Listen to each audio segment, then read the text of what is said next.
One country teaches this story as a wound that never fully healed, and another country, for decades, taught almost nothing at all. This is the story of the comfort women. Or, depending on where you went to school, it may be a story you're hearing for the first time.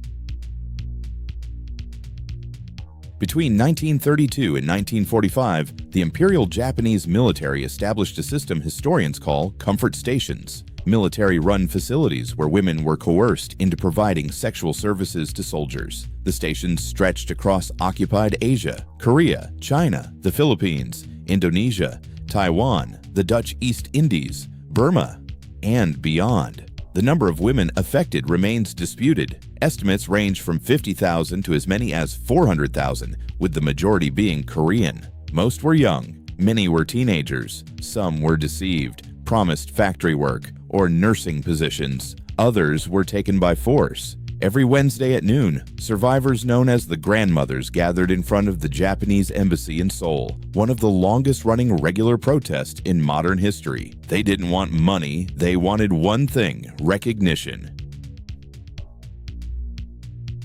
In Korean classrooms, comfort women is a central chapter of modern history. Students learn this story from multiple angles: survivor testimony, international legal arguments, the Wednesday protests, the unresolved demand for justice. The Statue of Peace, a bronze girl sitting beside an empty chair, became the most powerful symbol of this history. The statue now stands across Korea and in cities around the world: San Francisco, Berlin, Sydney, Toronto. In 2015, Korea and Japan announced a final and irreversible agreement. Japan offered an apology and 1 billion yen, but the agreement was widely criticized for excluding the survivors themselves from the negotiating process. The grandmothers rejected it. Final and irreversible, they said, belongs to the living, not to governments deciding the value of their suffering.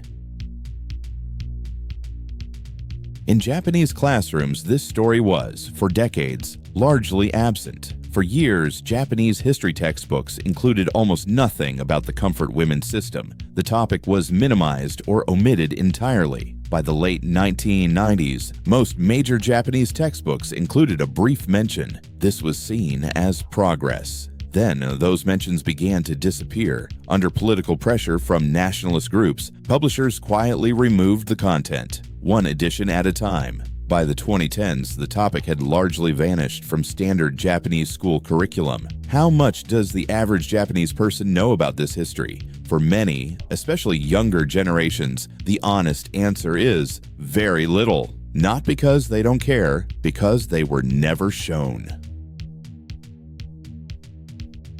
This episode is really about one question. Why did one country teach this story as a defining wound, while another barely mentioned it for decades? There are Japanese citizens who stand alongside Korean survivors at the Wednesday protests. There are Korean scholars who distinguish between the Japanese government's position and the Japanese public's awareness. The full truth is more complex. Japan has acknowledged, incompletely, inconsistently, and often under diplomatic pressure rather than moral conviction. And that inconsistency is itself a wound. The surviving grandmothers are now very few. Their question was simple: do you see what happened to us?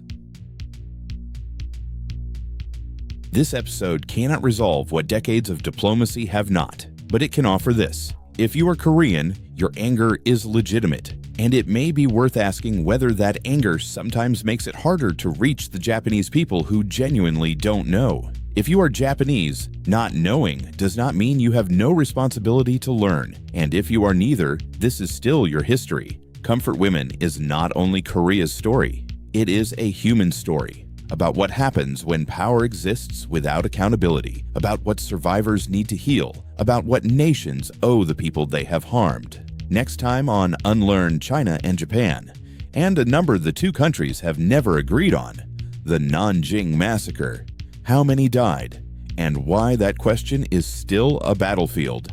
See you then.